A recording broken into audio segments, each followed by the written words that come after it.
ఇంకోటి ఏదో చెప్తాను. కానీ వాళ్ళు చేసే కుట్రలకు ఉదాహరణ తార్కాణాలు అయితే కనపడుతున్నాయి కాబట్టి. లేకపోతే మళ్ళీ పోస్టల్ బ్యాలెట్ దాంట్లో ప్రొసీజర్ లాస్ట్ జూలైలోనే వాళ్ళు ఒకటి ఇచ్చారు ఒక ప్రాసెస్.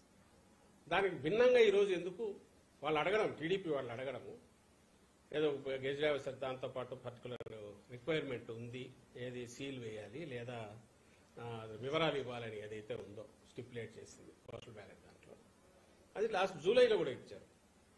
ఈ రోజు వీళ్ళు టీడీపీ వాళ్ళు వెళ్ళి ఒక రిప్రజెంటేషన్ ఇవ్వడము, ఏది అక్కర్లేదు నేరుగా బ్యాలెట్ తీసుకొని చూడండి, అది వ్యాలిడ్ అయితే చాలని అడగడము, దాన్ని ఎలక్షన్ కమిషన్ కన్సిడరేషన్లోకి తీసుకుని అంతకంటే ఇంకా అన్యాయంగా 4 లైన్లతో ఒకటి ఇచ్చేసేయడము ఓన్లీ ఈ స్టేట్కి సంబంధించి.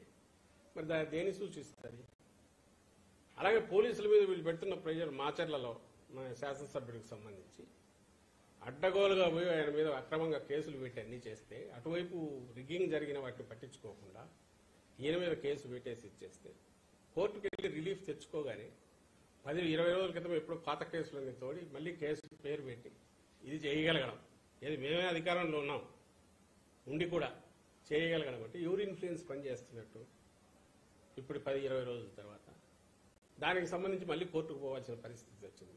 అంటే వేరే అక్రమ మార్గంలో ఎలక్షన్ కమిషన్ ద్వారా చంద్రబాబు నాయుడు కుట్రలు పనుతున్నాడు, ఆయన చాలా క్యాల్కులేటెడ్గా మూవ్ అవుతున్నాడు, అడ్డంగా ఇది చేసేసి రేపు ఎలక్షన్ కౌంటింగ్ లో ఏదో చేయాలని ప్రయత్నం చేస్తున్నాడు అనేది కనపడుతోంది అని అంటున్నాం. నేను సౌకర్యం అనట్లా, ఆయన వచ్చి ఏదో చేస్తారనట్లా, ఇగో ఈ ఉదాహరణలు చెప్తున్నాం.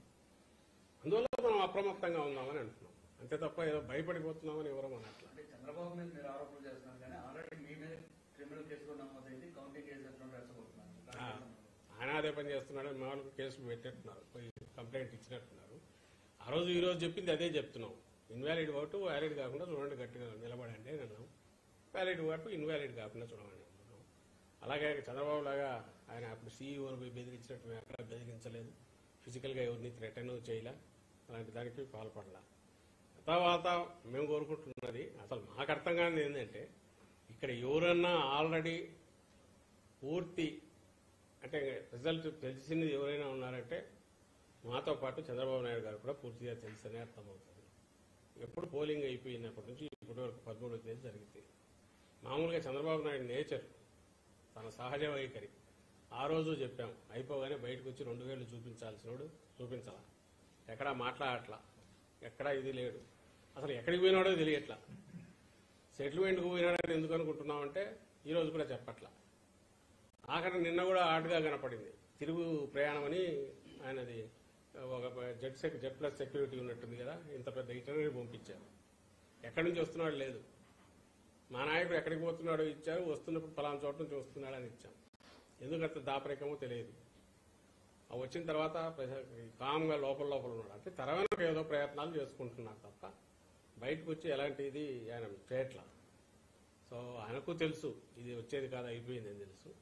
సెటిల్గా ఈలోగా సర్దుకోవాల్సినవి ఉంటే ఆ ప్రయత్నాల్లో ఉన్నాడేమో అని ఆయన మీద డౌట్ వస్తుంది.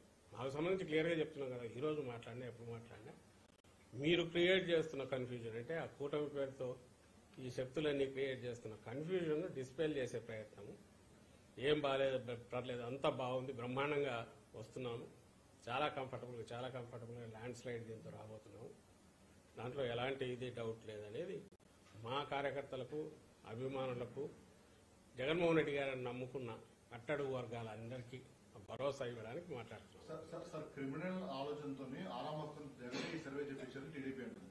ఏదైనా అనుకోవచ్చు, అలా అనుకోవచ్చు. ఇప్పుడు మేము అనట్లా బీజేపీ దానికోసం అని చెప్పి మేము అనేదానికి ఆధారాలు చూపుతున్నాం, అతని దానికి ఆధారాలు చూపాలా. ఆరామస్థానం అయితే 140 ఇవ్వలేదు మాకు, 140, 150 వేస్తే ఏదో రాయించుకున్నాడు, బీజేపీ 400 కదా చేసుకున్నట్టు వీళ్ళు రాసుకున్నారు.